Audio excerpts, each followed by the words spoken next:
Hello, hello, welcome, please come in. We are back in Final Fantasy Tactics for a bonus episode this week. Probably the last Tactics bonus episode before the Ivalice Chronicles version comes out. And I will be completing the game using only the Summoner class, which should be pretty interesting. On one hand, Summoners are very strong, having good MP and magic attack. Summons hit a large area, distinguish between ally and enemy units, and bypass magical evasion and the reflect status. This makes summons surprisingly consistent when compared to other magic spellcasters.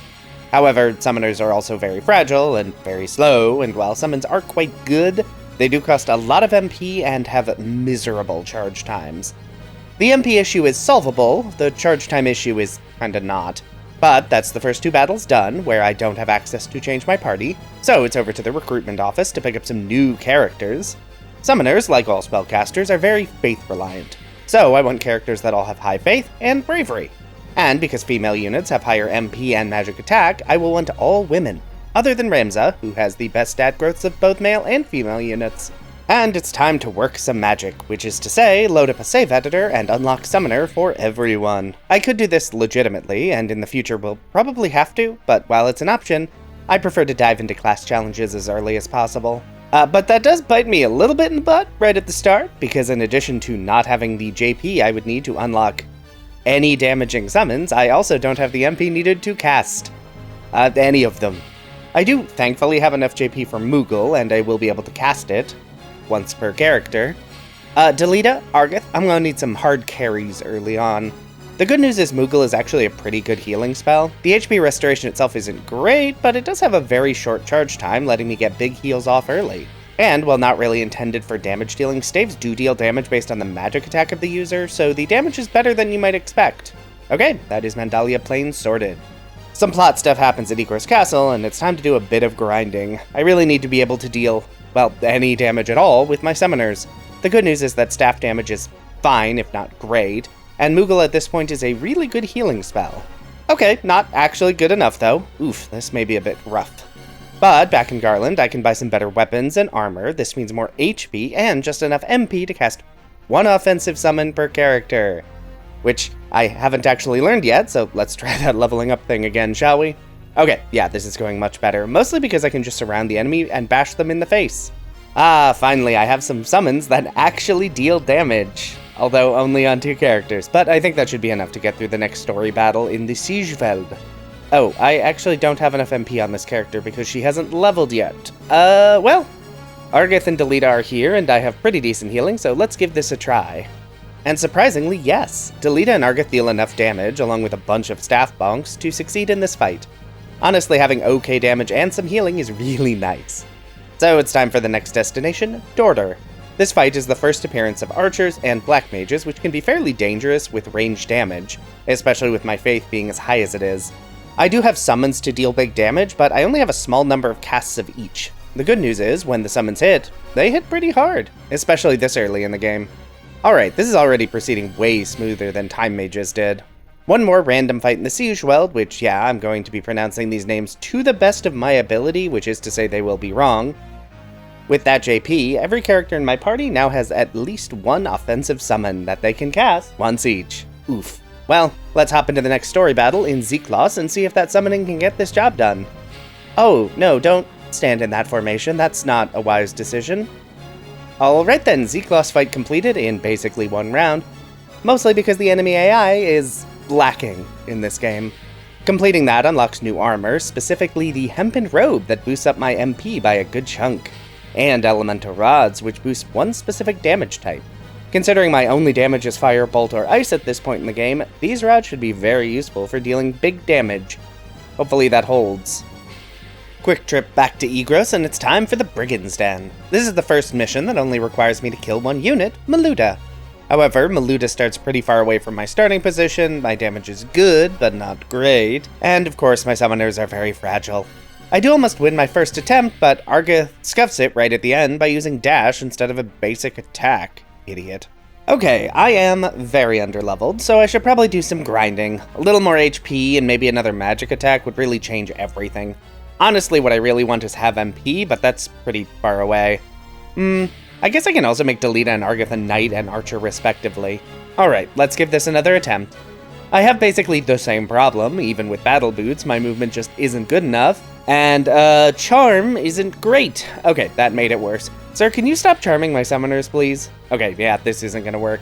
Yeah, no, don't worry. Don't even try to trigger a spell attack against enemy. I know full well those are only for when I hit my own units. Okay, another attempt. This time Delita also has battle boots, and I have Titan. And that extra helping of damage is finally enough to win this fight. I'm never expecting Maluda to be a problem, but it does sometimes happen. Anyway, that means next up is to fight Maluda again, but this time on a slightly different map. The enemy is mostly spellcasters, so I am safe as long as I can get my spells to go off first, which they do. And I win on the first try, even though I was fully targeting the wrong knight in this fight. Good thing summoners have such a large area of effect. Completing that mission unlocks Silk Robes, which boosts my party's MP to allow 2 whole casts of basic spells. Let's try that out in the next fight against Wygriff, who can be frightening in theory, but because summons bypass magical evade, all of my spells have 100% hit rates, and Wygriff flees very quickly. Final map of the first act, and it's time to take down Argath, and yep, you can in fact just cast Titan twice and take out Argath at no risk to yourself. That is Act 1 down, but we have a ways to go before this game is over. In Act 2, the first map is Dorter Trade City, again, but this time the map is different, and I have Gefgarian and Agrius at my side. And yeah, no, this is really easy. I mean, I'm pretty sure Agrius and Gefgarian can solo this map between their high damage and limited healing access. My summoners are mostly here to do the occasional healing and get in some free damage, which, to be fair, isn't bad. And onward to Aragwe Woods, which is easy as ever because it's all goblins and they are all weak to ice. I mean, Agrius and Gefgarian are also here, so this fight was never going to be difficult. Onward to Zirkil Falls, but only after unequipping Gefgarian of all of his equipment so he can't actually do anything in this fight. This fight can be a bit tricky with how durable the knights are, but thankfully their magic evasion does not help them. And big AoEs mean I can hit a lot of knights all at once. So yeah, another fight down, and it didn't really take that much work. Ooh, I can steal Ovelia's equipment for a slight buff to Ramza. Nice, I love having better equipment. Next up is Zaland, a fight that often turns into a complete mess, partly because Mustadio is an idiot with no survival skills, and partly because the enemy units here are genuinely a bit tough to deal with. Honestly though, summoners are pretty effective at keeping the party healed up. Mustadio still goes down, because he is stupid, but most of the enemy party is already dead by that point. And while I don't have a ton of MP, I do have enough to keep my party healed up. And really, once Agrius gets in range, that's all I need, because she can handle the damage dealing herself. The fight isn't quick, because I move very slowly, but a late crystal grab means I have MP to summon Titan again and finish the fight. Tempting as learning new summons are, I think I should actually just save up for half MP. Effectively doubling my entire party's MP would be huge. Especially when I have no other options for passive abilities. Okay, next up is the Bly's Tor, and this fight is the first enemy encounter with summoners. Good thing is that summoners are fragile and slow, and spamming Titan can take out a lot of enemies very quickly. Mustadio also manages to be not useless in this fight, mostly just by virtue of having a gun and summoners having very low HP totals. Sadly, Agrius leaves the party in Lionel, which is a bummer. Her sword skills were very useful as a guest. Ooh, wizard robes are now available for purchase. Bonuses. Yay. Over to the Fenlands, and yeah, summons still deal very good damage. I don't yet have the full complement of base level summons for everyone, so I can't fully capitalize on the fire weaknesses here, but it doesn't really matter. Summons are strong. Ooh, now I have Mage Cloak, some boosts to evasion, and a bonus to magic attack? I'll take it.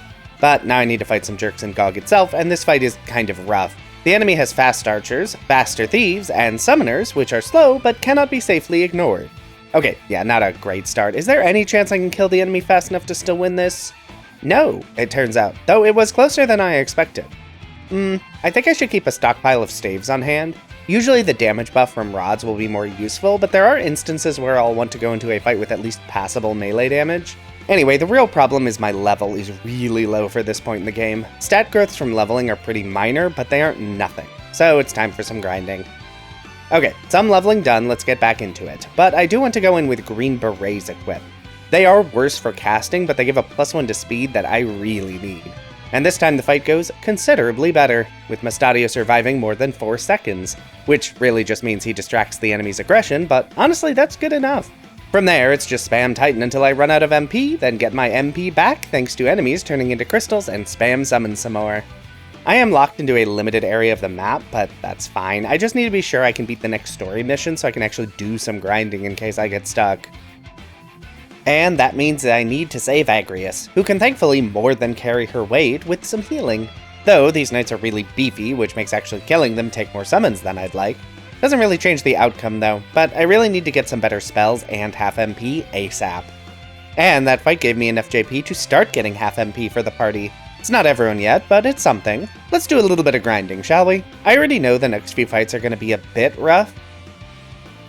Okay, into the execution mission. Let's just see how this goes. Good news is that enemy units not having evasion makes my damage a lot more consistent than I'm used to, and I have healing, which really helps mitigate Gafgarian's nonsense.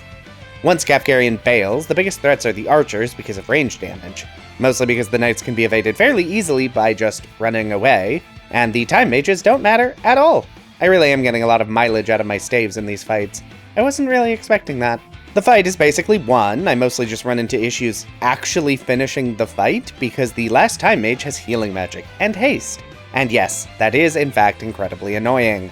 But eventually, after taking frankly way too long, I managed to finally beat up the last time mage. Good lord, that fight went so well and then so tedious. And no reason to put it off, let's dive into the final fights of Act 2, which starts off great with a lightning bow trigger. What is that, like a 10% chance? Ridiculous. Between that and needing to divide my attention on the front troops and Gafgarian, I honestly can't believe that worked out. Wow, despite being immediately on a round 3 timer, I actually managed to spam summon fast enough. Nice. And then into the final battle against Cuchulainn? Listen, trying to find an accurate pronunciation for, frankly, a lot of Irish names is kind of a nightmare because every video or thread is just filled to the brim with comments from 100 people, all claiming to be Irish, disagreeing aggressively on how to pronounce the name. So that is my best, that's what you're getting. And this fight starts pretty rough with 2 summoners dying immediately. There's also the problem that speed-wise this fight is not in my favor, with the boss being fast enough to get turns and attack before my summons can properly charge. That problem is only going to get worse as my speed stats increase with levels and charge times remain unchanged. But at least here, I managed to deal enough damage fast enough to win the fight. And that closes out Act 2. So it's time to press on into Act 3, and first up I need to rescue Oran, who decides to attack instead of using Galaxy Stop, and Ramza gets charmed immediately. How about no, we're resetting this attempt. Second attempt goes much better with Oran actually using his only good ability. I also get to show off my brand new summon, Golem. This creates a shield on all allies that blocks most physical attacks. The amount of damage the spell can block is equal to the HP of the caster, though notably if a single attack would exceed that amount, Golem will block all of it. And only then expire. Because my entire party are summoners, Golem doesn't block a ton of damage, but there is nothing stopping me from recasting it. Golem won't always be useful, it does nothing against monsters for example, but when it's useful, it will be great. Next fight is leaving Lazalia, where this High Confessor has decided I'm a heretic, which is true, but hurtful. This fight is pretty easy though. This is one of the few fights where the terrain is really set up to my advantage, so I can use summons pretty aggressively to destroy the knights and monks before taking out the High Confessor himself. Alma pretends to join the party, which means I can steal all of her equipment. She then immediately leaves the party as soon as I reach Orban Monastery, and the first mission here is actually one of the hardest. With strong dragoons with high damage and great magic evasion, except the magic evasion means nothing thanks to summons. I also have healing, both via Moogle and my newly acquired fairy summon. Golem can also make the Lancers completely harmless. Even if the Lancer had enough damage to one-shot a party member, doesn't matter because Golem will still block it. And with the last Lancer dead, all that's left is to clean up the time mages. The next match is against Isolde, and this fight is a bit rough. Big issue is that Isolde is fast, fairly durable, and has the jump command to completely dodge many attacks. I can still protect the party with Golem, but actually hitting back is going to be a bit of an issue.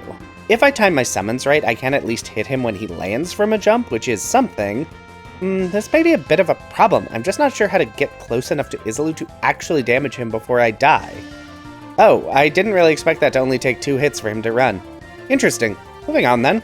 And it's another Wygriff fight. He does start by dealing big damage, but the rest of the enemies are out of range to hit me, and summons are 100% accurate.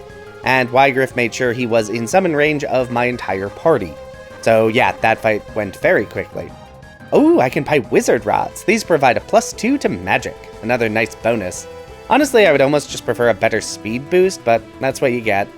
I guess I should also switch to white robes for more defense. I would like to keep my high magic defense, but I'm just so frail.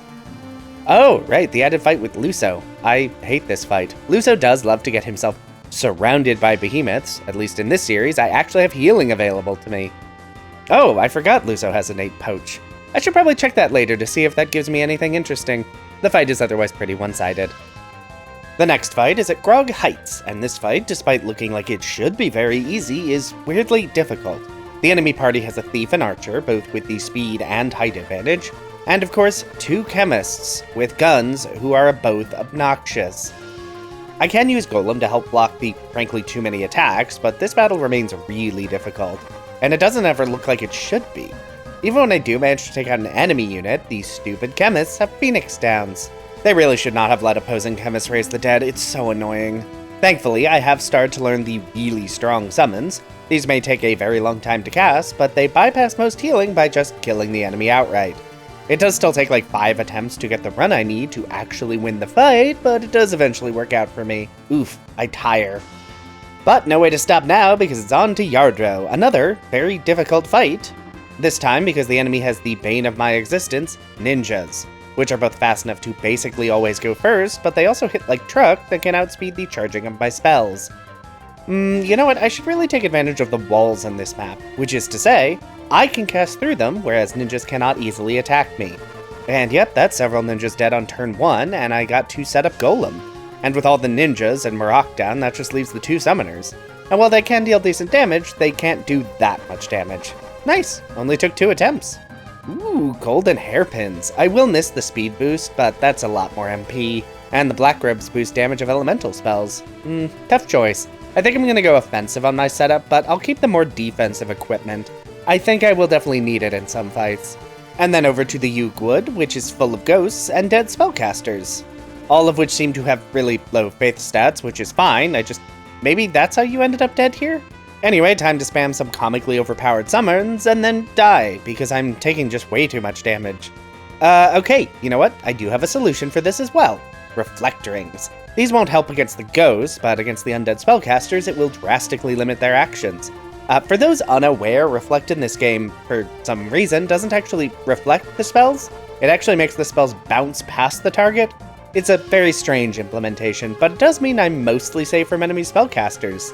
Unless they are really good at bouncing spells, which, to be honest, they often are. And now they're dead. Time to storm the gates at Riovane's castle. This fight could be frightening, in theory. Those archers on the high walls are pretty dangerous, and Marok can deal pretty good damage. Good thing Marok and Rafa both bail on the fight once one of them drops, so I can safely ignore them, and while the knights try to close the distance, I have summons and golem protection.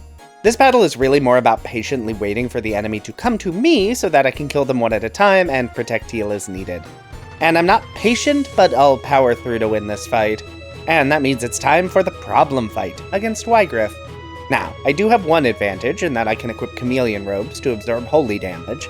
This convinces the AI to not use Wygriff's devastating sword skills against me because it thinks they are holy elemental. The problem is then he just kills me anyway. I can try using Golem, but it doesn't matter because Golem doesn't block monk arts, which is odd, I'll admit. Also, you take bonus damage when hit while charging a spell, which is a problem. Let's go Green Beret for speed, maybe that will work?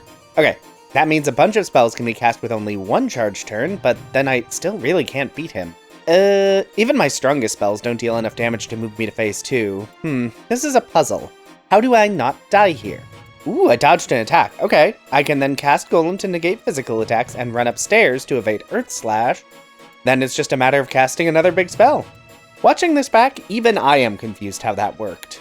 And then it's into the phase 2 fight against Belias. This should be scary, but I have a secret weapon, Lich.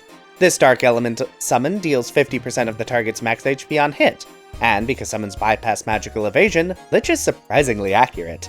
Probably too accurate. I complained a bit in my Time Mages Only video about how annoyingly inaccurate Graviga was. I kinda get it now. And the final battle of Act 3, this awful fight against Elmdor and his 2 assassins. Which of course is the most fun in that everyone in the fight is super fast and hits like a truck. Good thing both assassins are morons and attack the wrong summoners while ignoring the one that kills them. Victory on the first attempt. Okay, let's hop into a much easier fight. Really, anytime the map doesn't favor the enemy, I have the advantage, particularly when they love to huddle together in a very destroyable pattern. Ah, what a nice relaxing fight. I'm sure the next one will be easy too. So it's Meliadol, who can be fairly frightening. The good news is she always runs to the front, where I can summon to take her down. Okay, had to body block a ninja for that to work, but it did, in fact, work. Alright, Panath Creek. This is a fight that can actually be fairly tricky. All the enemies are chocobos, other than the one pig, and chocobos are very fast, very damaging, and do not mess around. On the plus side, they take pretty decent damage from summons. So while the fight is briefly scary, the chocobos are not durable enough to be a real threat. Okay, rematch time against the High Confessor, but this time he is even more attackable thanks to the environment. Seriously, sir, spell targeting bypasses height. You are so vulnerable right now. Thank you, Lich. Okay, that was Zeltenia. I'll be honest, this run has been going a lot smoother than I feared it would. Who is next? Oh, Varric. That's not great. So the issue with Varric is that he is both very fast and has a gun. And because it's an elemental gun, it deals a lot of damage. I can try to mitigate speed by giving my party green berets, but that doesn't actually help very much. Varric and his entourage are still faster. And the reduction in max HP means Ramza will die to poison after the first shot, if he survives it at all. I guess I can add Hermes shoes to my loadout? That +1 speed might be useful? I'm a bit worried that my damage is not going to be able to actually win the fight at that point, though. Yeah, even with higher speed, I'm still slower than Varric by a decent margin. I guess his gun is elemental. Let's switch to white robes to have the elemental damage. Okay, that's better, but Ramza still dies to poison. The gun did trigger a level 3 spell. Let's just hop back in and try again. What is my plan here? What could my plan possibly be? I mean, I have healing and golem, but none of that will stop Varric from potentially one-shotting a party member. Varric is also fairly durable, making it difficult to take him down quickly, especially when my party keeps getting the crap kicked out of them. Okay, so I am still a bit under-leveled, so I'm gonna head out, do some grinding, and try desperately to think of an actual strategy for this fight. Because, yeah. Okay, I'm back, I've gotten a couple levels, and I have an actual plan this time, and it's this: unequipping one summoner. Because this game loves to target your units that it can kill. It's the NPC's favorite thing to do. And by placing that very vulnerable summoner in the back corner, Varric will be forced to run forward and shoot her, rather than shooting Ramza and running away. Now, that is not a guaranteed win. Varric is still very fast and very dangerous, but by fiddling a bit with my starting positions and giving the sacrificial summoner an angel ring to remain a target for another round, I can get off a handful of strong summons to win the fight. Thanks, Varric. I look forward to using this strategy again. But that does mean the next big struggle, Besselat. And this fight is a nightmare. The terrain is awful, with an archer on either side on a high wall for maximum attacking range. There is also a ninja to deal stupidly high damage, and a thief to be obnoxious. And if I don't finish the fight fast enough, 3 knights are slowly making their way towards my starting position. So yeah, this isn't great, and yes, I could try to take out the other wall as it's a completely different encounter, but trust me, it's not actually any better with very durable lancers, in some ways worse terrain, and a monk that just loves to hit a bunch of people with Earth Slash. No, the north wall is the wall for me, but it does still suck. Even with angel rings to give every character 1 free revive in the fight, this is a rough one. Ultimately, the victory comes down to careful spacing, doubling or tripling up on summons, and being absolutely sure to keep Golem up as constantly as I can to ensure my summoners don't just die in a single hit. I would love it if this was the worst fight in the run. Spoilers, it's not. Next up is at the Besselat Sluice, and this fight is weirdly much easier to deal with. For one, there are no ninjas, which is great. For 2, while there are archers in high places, I can get Golem out to stop most of their attacks, and the knights can basically be sidestepped.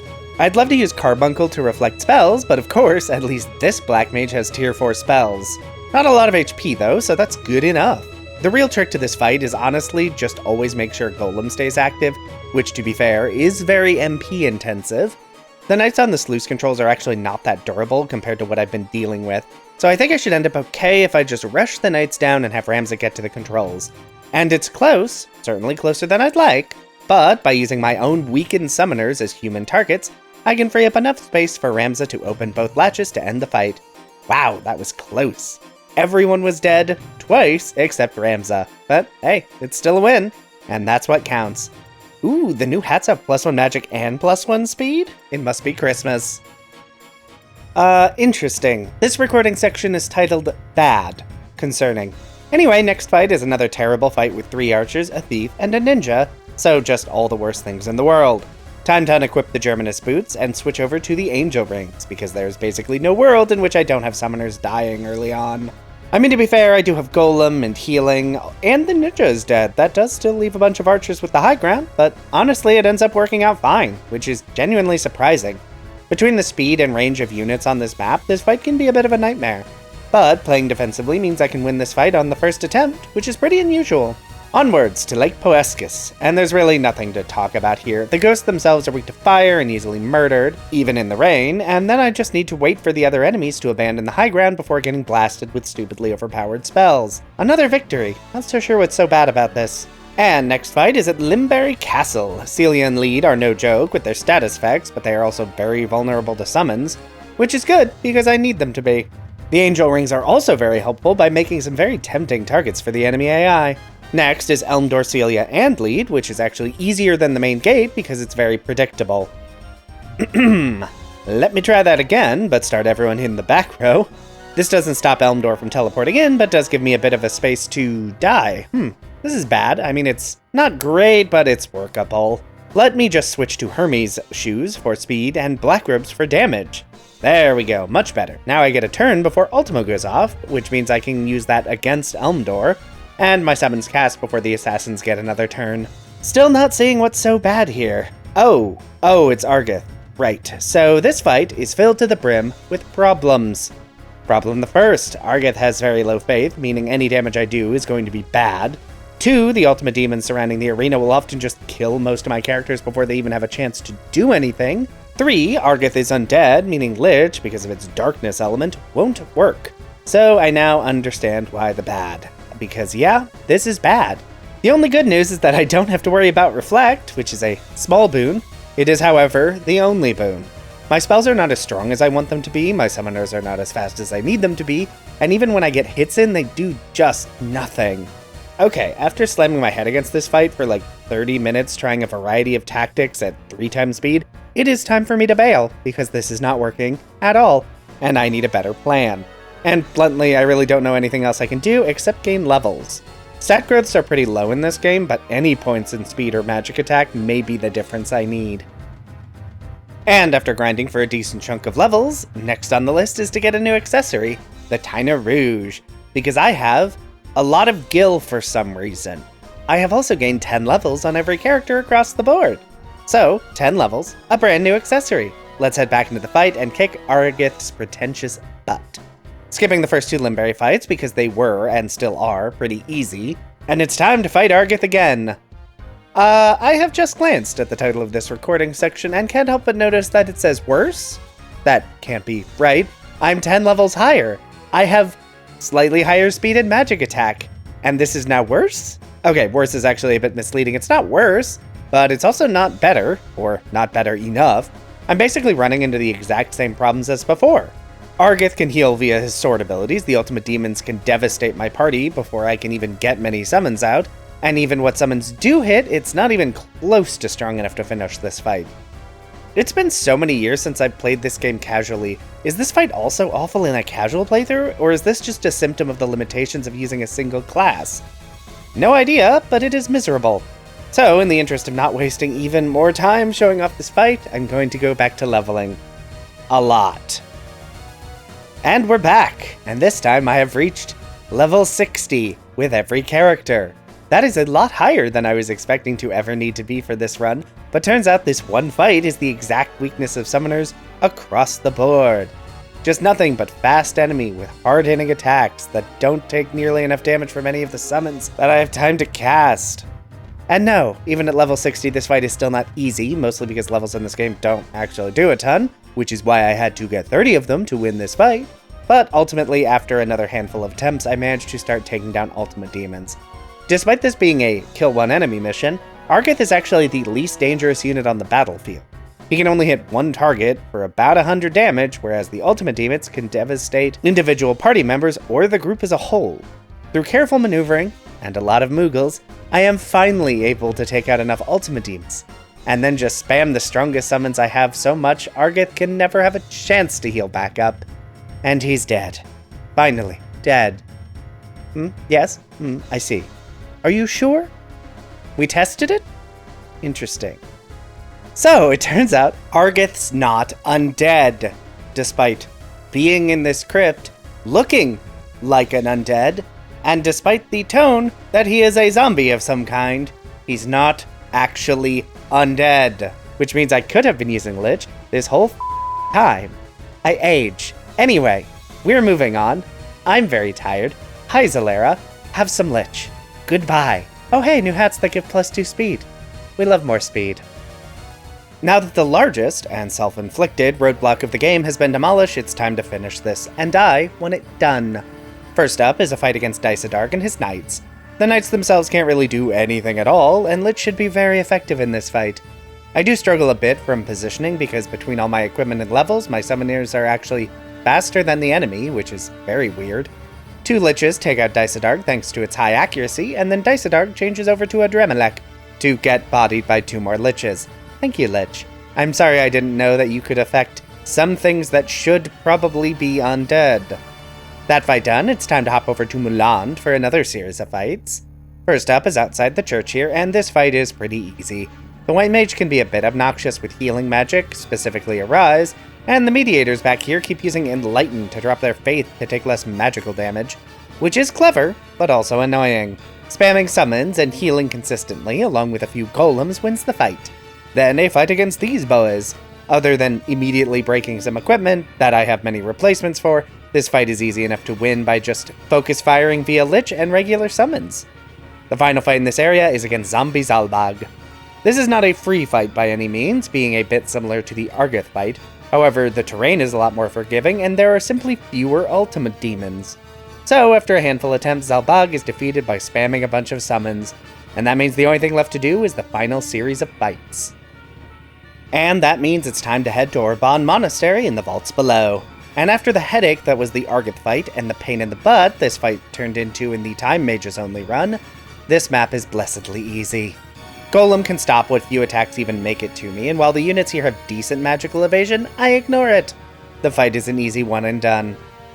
And the next map is equally easy because my one target loves to rush forward, miss whatever spell he was casting, and then get blasted. And while Lich's cast time is too long to be super useful in some of these fights, even tier 1 summons deal enough damage to bring him down in a few casts. Next, this fight. So this match is a bit trickier.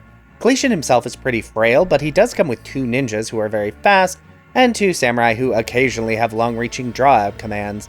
Golem can help with the physical attacks, but I do need to then actually kill Cletion in one turn, which I don't quite manage on my first attempt. This fight actually takes a few attempts. I really have to place my characters very intentionally to bait out Cletion, and leave him open to summon damage while also not getting wrecked by ninjas or samurai. But after a few attempts, carefully spacing, and some effective use of Lich, wins the fight. Varric, my old nemesis. You were the first roadblock in this run, and you are back to continue being a problem. Unfortunately for you, the last time we fought, you taught me the correct way to fight you. Bait you out with a particularly vulnerable character, and then blast you with summons. This is a lot riskier in this fight than in the last one, because Hydras deal stupidly high damage, and there is another chemist with a gun, but it only takes a handful of attempts, and a little bit of luck with some friendly fire, and Varric goes down. Only 2 fights left. And the first fight is Ashmal, who is kind of a pain because he loves to inflict status effects. I do only need to land 2 Liches, but Ashmal is no joke.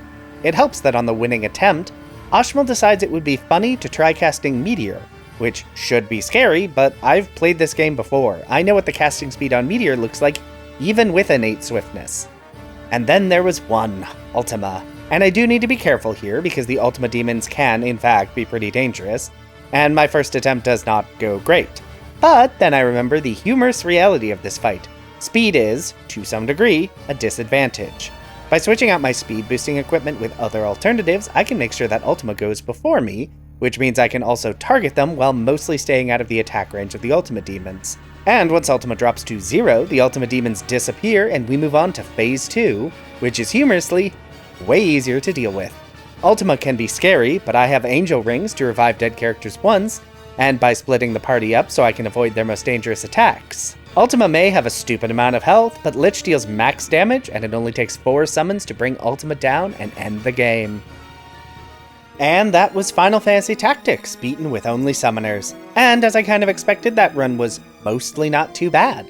Summoners have a good variety of summon effects, decent damage, and are surprisingly consistent thanks to ignoring magical evasion. However, the fights where summoners were not good because of their frailty and poor speed were particularly rough to get through. I did want to shout out that I do have a Patreon, linked in the description. I spend a lot of time making these videos, so if you enjoyed the video, want to support the channel, and are financially stable enough to do so, that exists. No pressure though, this channel is free to enjoy for everyone, and will remain that way. For now, if you like this video, be sure to hit the like button. If you'd like to see more of this, feel free to subscribe. Hey, maybe leave a comment if you have something you'd like to say. But whatever you decide to do, have a safe trip home.